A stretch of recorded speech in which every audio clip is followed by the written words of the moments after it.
Hi, this is the Honest Poppy, and this is just a quick video to explain to you what diastasis recti is. Now, you may have heard this pronounced in a few different ways: diastasis recti, diastasis recti, diastasis recti. It is a Latin term, and sometimes these things are just pronounced slightly differently by different people. But basically, it is that gap that you get between your abdominal muscles, usually after pregnancy. Now, some people get this for other reasons, but today we are focusing on pregnancy. Basically, anything that has increased the size of your abdomen significantly and created that stretch in the abs will cause this. And as I said, usually this is pregnancy. So what is it? You have a muscle, the six-pack muscle, which is called rectus abdominis, that runs down the front of your body, and it connects to your pelvis and it connects to your rib cage. Okay, this is the muscle that primarily bends you forwards. That's what its role is. It does have a few other roles, but generally it's your forward flexion muscle. Now, this muscle is made up of two parts, and it's got a big tendon that runs down the middle. Now, usually this tendon is quite firm. It's got a little bit of flexibility, but it is quite firm and holds those two rows of muscles together. Now, while you're pregnant and also while you are breastfeeding, your body will be creating a hormone called relaxin. Relaxin's role is what it sounds like, to relax your connective tissue. So it makes your tendons, your ligaments, your connective tissues stretchier than usual. And for obvious reasons, because you need to be able to stretch larger than you normally would after a meal, for example. But you also need to be able to stretch. Your ligaments need to allow your bones to move during childbirth so that the baby can come out if you give birth naturally. And this hormone tends to continue to circulate through your body after you've had your baby, and if you're breastfeeding, it will continue to circulate till you finish breastfeeding. So the effects and the impact of this relaxin on your connective tissue can be quite significant and long-lasting. Depending on how long you breastfeed, this relaxin will be in your system for quite a long time. Regardless of that though, during your pregnancy, while you are stretching and growing with that human inside you, that tendon will be stretched and those muscles will be pulled apart, and it will stretch and stretch and stretch until you give birth. Now, some ladies bounce back, literally. Their tendon just goes back fairly quickly on its own with no issues, no rehab, not much effort at all. The majority of women need to do some sort of work, or it takes a little bit longer. And then there are a huge amount of us who it doesn't go back, and we need to work on it and do some rehab there. So firstly, what I'd like to say is don't compare yourself to other people. Everybody's body is different. Everybody responds differently to pregnancy and childbirth and everything that comes afterwards. So please don't compare yourself to Susie, who lives down the street, who bounced back so quickly, and why am I having an issue with this? We are all different. There are so many factors that come into having children and everything that happens afterwards. The last thing you want to do is compare yourself. You need to focus on what's going on with you and work on that in the best possible way. Now, generally, a diastasis recti is not dangerous. It's usually an aesthetic thing that most of the time women just don't like the look of it. They don't like that their tummy is bulging, that it hasn't flattened, that they have a strange balloon popping out in some extreme cases. So it's usually just down to how it looks and wanting to improve the appearance of your abs. However, there are some cases where there is a risk of herniation. So I wouldn't consider that as too much of a problem unless you've been told so by a doctor, and then there are other avenues you can go down. But in general, we're just working on how the abs look, and for women who want to improve the look of their abs. But for me, from a functional rehabilitation point of view, my priority is to get you functioning as well as possible, get you moving as well as possible, reducing pain, reducing strain, for you to be able to do all the things you need to do without any problems. And you want the abs to be working as well as they possibly can for this to be the case.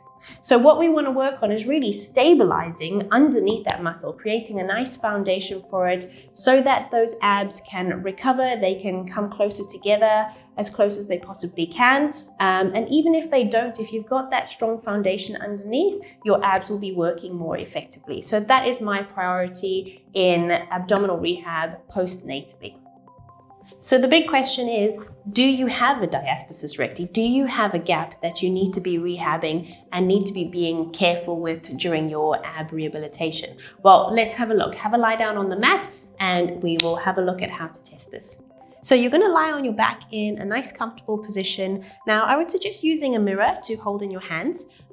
This will just save you coming up too high to try and see your tummy and potentially causing more strain on the abs than you should be if you have a fairly severe diastasis or if it is still very early stages and you might be putting too much strain on that. So what you want to do is hold that mirror where you can see your tummy and see what I'm going to explain to you. Now I have quite a small diastasis, so I'm going to have to really feel for it.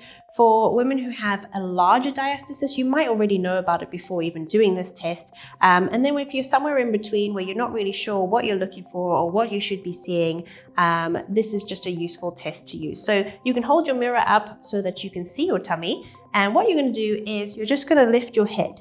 Now, initially, if you are still at the early stages, this should be enough to put the muscles under strain, the rectus abdominis muscles under strain, and you should feel a gap if you have a diastasis. You will feel for those muscles and you will feel there is a gap between them. I can feel mine now. I have to poke in there. I can't see it.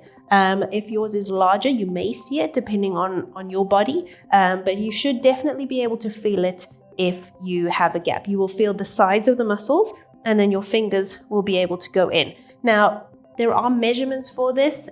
These are very useful for the rehab so that you know that you're improving. You can measure how wide your gap is as well as how deep your gap is, okay?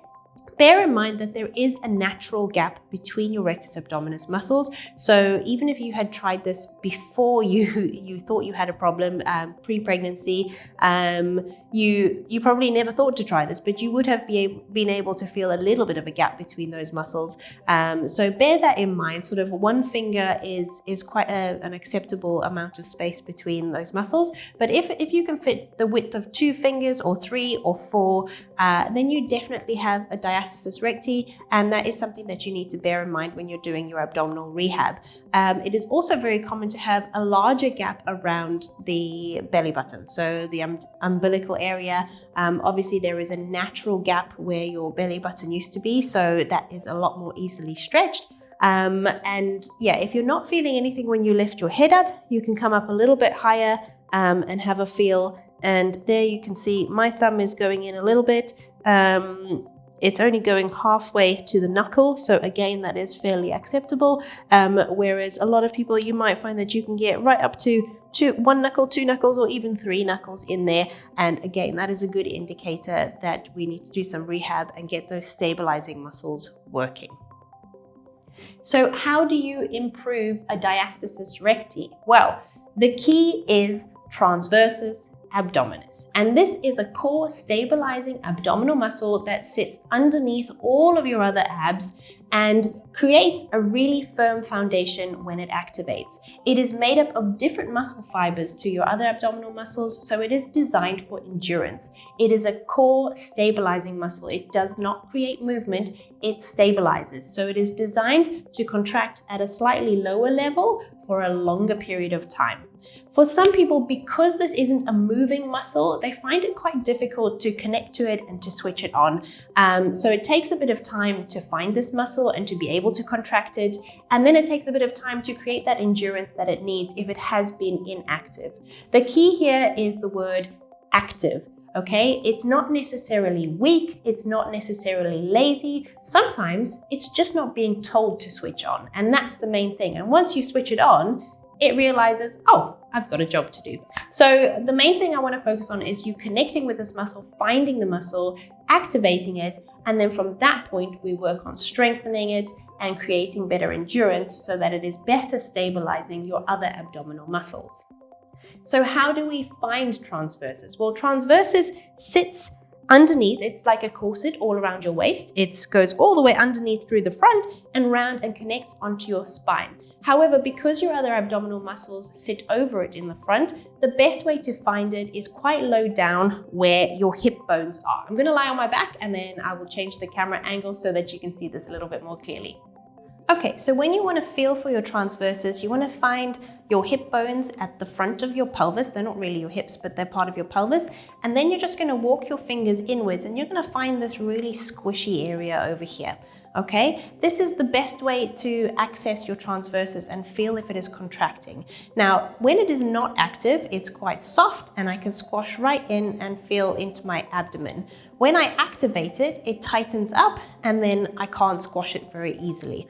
Okay, so the thing you want to think about to switch this on is either think about trying to slide your hip bones towards each other. So think about what you would do if you were trying to pull them together.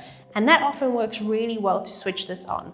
Alternatively, what you can think about is if you place your fingertips on top here, you can think about trying to pull down away from your fingertips, as if your hands are really cold and you've just stuck them on your tummy here and you're trying to pull down and away from them. Okay, I don't want any movement when you do this, so try not to engage any other muscle groups, try not to tense all the abs. You just want to focus on this area, tightening up and then loosening again. Okay, so you can draw your belly button down towards the mat or down towards your back. You can draw down and away from your fingertips. You can think about sliding your hip bones towards each other. And if you want to engage the whole of transversus, but often I notice a lot of compensation with this one, is you can think about tightening a corset around your waist. So I often say to people, imagine that if you tighten this up, you can make your body get smaller and smaller and smaller. And that will engage the whole of transversus, but often you get a lot of other muscle groups working in there. So to tighten up transversus, the best way to do it is to use the breath pattern. You're going to breathe in to prepare, and then as you breathe out, you're going to contract it. Now, this is a natural way for this muscle to work. If you think about coughing or sneezing or laughing, this is all an exhale. This is where breath is coming out of your mouth. And actually, if you feel your transversus when you cough, if you go, it will tighten up automatically without you even thinking about it. So that's the best way to try and activate this muscle, is breathe in to prepare, nice and relaxed, and then as you breathe out, tighten up this muscle. It is a natural way for your brain wiring to work with this muscle. Don't think about sucking in, because all you're going to do is pull under your rib cage, which is not how you activate transversus. Okay, so if you just look at the difference when I activate transversus versus when I don't, you may have seen this on one of my other videos, you will notice the difference in my diastasis. So what I'll do is I will first not activate transversus and come up, and what you're going to see is the abs bulge up in the middle like that, okay? That's because they're not being stabilized, they're not being pulled down. And actually, I can stick my finger in through the gap, my diastasis. It's quite a small diastasis, but it's still there. And when I don't stabilize it, I can stick my finger in, okay? And I can feel the gap there. Now, if I come down again, I activate transversus first, and then I come up into that position. My abs are in a completely different position. They are nice and flat. And when I try and squash down into that gap, there's no gap there, okay? It's nice and firm because my transversus has created a really good foundation for my abs to work, and I feel much stronger when I do this. I don't notice this so much anymore, but in the early days, when I was getting back to exercising, I noticed that if I didn't switch that on, I could definitely feel quite a lot of strain on my abs, and you might feel the same thing if you're in the early stages. So that is also your body telling you it needs more support. So transversus is really, really important. Make sure that you are able to switch this muscle on, that you're able to maintain that contraction, keep it strong whilst using your other abs. And this is the best way to improve and rehabilitate a diastasis recti while doing abdominal exercises. If you'd like to see some abdominal exercises that you can start with, look at my stage 1 postnatal ab rehab video, and from there you can move on to the stage 2 and the following stages as you get stronger.